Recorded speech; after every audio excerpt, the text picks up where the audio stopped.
Viewers welcome back in programme जी। Doctor साहब साडे को पहली ईमेल आई है सऊदी अरब तो वीर कमलजीत सिंह जी दी। ये लिखते हैं ते इन्हां दी लिखत दा सब्जैक्ट है एग्रीकल्चर।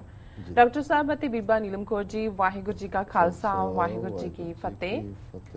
ਡਾਕਟਰ ਸਾਹਿਬ ਕਦੀ ਸੁਣਦੇ ਹੁੰਦੇ ਸੀ ਕਿ ਸੋਹਣਾ ਪੰਜਾਬ ਐਗਰੀਕਲਚਰ ਪ੍ਰਧਾਨ ਸੂਬਾ ਹੈ।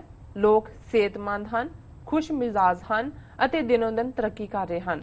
ਇਹ ਗੱਲ ਦੁਸ਼ਮਣ ਨੂੰ ਹਜ਼ਮ ਨਹੀਂ ਹੋਈ।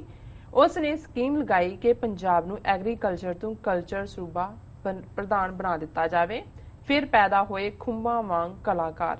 ਲੇਕਿਨ ਦੁਸ਼ਮਣ ਬਾਤ ਕਰੇ ਅਨਹੋਣੀ ਉਸ ਦਾ ਹਾਲੇ ਵੀ ਦਿਲ ਨਹੀਂ ਭਰਿਆ। ਉਸਨੇ ਕਲਚਰ ਨੂੰ ਵੀ ਬਦਲ ਕੇ ਲੱਚਰ ਬਣਾ ਦਿੱਤਾ।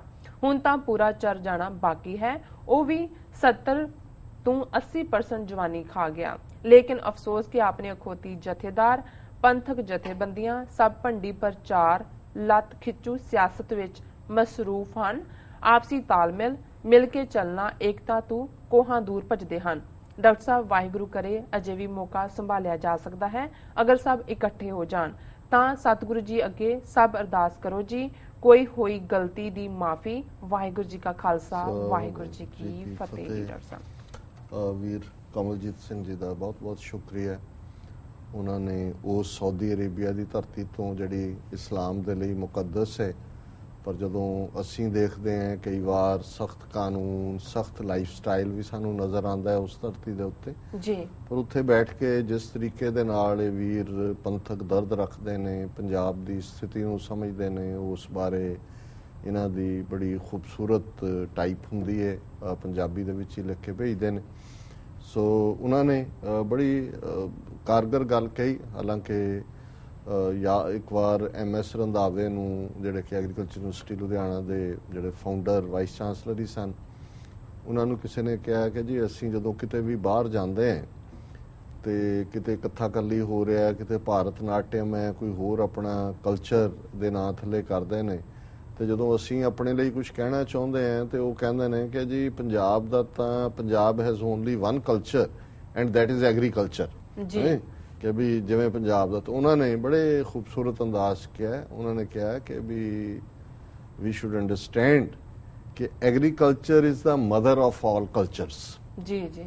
कि जिन्ने कल्चर पैदा होए ने उन्हां दी मां जिहड़ी आ ओह एग्रीकल्चर है, उहदे चों ही निकलदे ने। सो तुहाडी पहली गल, पहली किसी भी सभ्यता दी, इंसानी सभ्यता दी शुरुआत पहलां तां वांडरिंग जिहड़े ने ओह ट्राइब सी, कोई इधर घुम रहा कोई उधर है, उहदे च पहली तब्दीली हुई जंगलों के वो शिकारियां और दूजे चों जदों अपने पशु रख के घूमन लग गए इधर उधर। पर इंसानी सभ्यता का मुढ़ तो उदों बझिया जदों एक थां ते टिक के खेतीबाड़ी शुरू हुई जी। भावें दरियावां दे कंढे सभ्यतावां आईयां। सो बाकी सारे कल्चर उहदे चों निकले। और इन्होंने क्योंकि पंजाबी दे विच जदों असीं कल्चर शब्द एग्रीकल्चर लिखते हैं, उन्होंने कहा जी पहलां तो उन्होंने एग्री वर्ड कढ़ के उन्होंने कल्ला कल्चर दे नां थल्ले कहा जी असीं पंजाब नूं कल्चर देना है। ते कल्चर उन्होंने वो सारे खुंबां की तरह निकल आए। कलाकार लुधियाने का एक पूरा बाजार ही सी, चबारियां दे उत्ते बैठे ने, उत्ते थल्ले बड़ी किसी तूंबी फड़ी है, किसी ने कुछ किया है, वो सारा। फिर उन्हें क्या अपने उन्होंने वीर कमलजीत सिंह होरां ने कि भी उस कल्चर चों कक्का गायब हो गया जी, लचर हो गया। लचर का मतलब फौश, बिल्कुल जिहड़ा अश्लील जिन्हों असीं कहंदे हैं। और उहदे थल्ले औरत नूं एक सबजैक्ट ऑफ जिवें एक डिपिक्ट किया जाता है, मैं शब्द नहीं दोहरा सकता कि किस तरीके नाल तुसीं उन्हां जिहड़े वो दो गाने गाए गए जां गाए जाते हैं उन्हां दी बोल हुण तां उस तो भी अगे चले गया। हुण तां हर जिहड़ा एक बदशकल भी कोई अपने आप नूं कलाकार कहण वाला गा रहा हुंदा है। 10-15 कुड़ियां इस पासे, 10-15 कुड़ियां इस पासे अध नंगे लिबास नाल नचा रहा हुंदा है कि जी ये हुण वीडियो असीं बना दित्ती है इहदी, और आपे ही करके उन्होंने बेच रहे होंगे ने, आपे ही उत्थों पैसे पूसे दे के उहदियां हिट्स भी करा लैंदे ने। बहुतों लगता जी 1 मिलियन आ गया जी, 2 मिलियन, वो तुसीं एक सारा ये भी एक पूरा एक फ्रॉड काम है कि किस तरीके दे नाल तुसीं हिट्स कराणियां ने।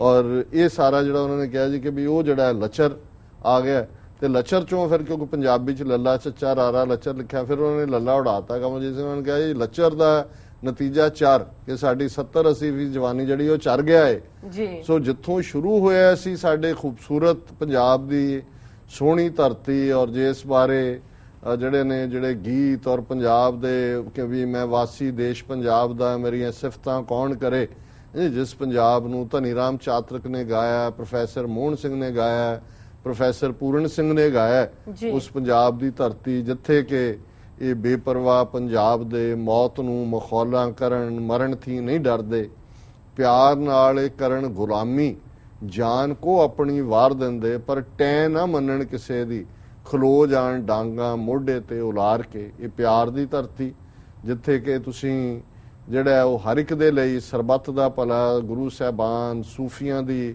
ਆਮਦ ਉਸ ਧਰਤੀ ਦੇ ਉੱਤੇ, ਔਰ ਮੋਢੇ ਤੇ ਡਾਂਗਾ ਅਣਖ ਦਾ ਪ੍ਰਤੀਕ ਕਿ ਜਿੱਥੇ ਕਿਸੇ ਨੂੰ ਵੀ ਜਿਹੜਾ ਖਾਸ ਤੌਰ ਤੇ ਗੁਰੂ ਕੇ ਖਾਲਸੇ ਨੇ ਜਿਸ ਤਰੀਕੇ ਨਾਲ ਉਸ ਧਰਤੀ ਦੇ ਖਮੀਰ ਨੂੰ ਬਦਲਿਆ, ਔਰ ਅੱਜ ਇੱਕ ਪਾਸੇ ਜਵਾਨੀ ਜਿਹੜੀ ਹੈ ਉਹ ਲਚਰਪੁਣੇ ਨੇ ਚੱਲ ਲਈ ਹੈ, ਨਸ਼ਿਆਂ ਦੇ ਹਵਾਲੇ ਹੈ, ਔਰ ਉਹਨਾਂ ਨੇ ਬਿਲਕੁਲ ਠੀਕ ਕਿਹਾ ਕਿ ਸਾਡੇ ਜਥੇਦਾਰ ਔਰ ਲੀਡਰ ਔਰ ਦੂਜੇ ਉਹ ਆਪੋ ਆਪਣੀ ਜਿਹੜੀ ਹੈ ਲੁੱਟ ਦੇ ਵਿੱਚ ਮਸ਼ਰੂਫ ਨੇ, ਔਰ ਕਾਸ਼ ਕਿ ਵੀ ਇਹ ਬਦਲ ਸਕੇ, ਅਸੀਂ ਸਿਰ ਜੋੜ ਕੇ ਬੈਠੀਏ, ਅਸੀਂ ਜਿਹੜੇ ਏਕਤਾ ਤੋਂ ਦੂਰ ਭੱਜਦੇ ਹਾਂ ਦੇਖੀਏ ਕਿ ਵੀ ਬਰਬਾਦੀ ਤਬਾਹੀ ਕੀ ਹੈ ਔਰ ਕਿਸ ਲੈਵਲ ਤੱਕ ਇਹ ਚਲੀ ਗਈ ਹੈ।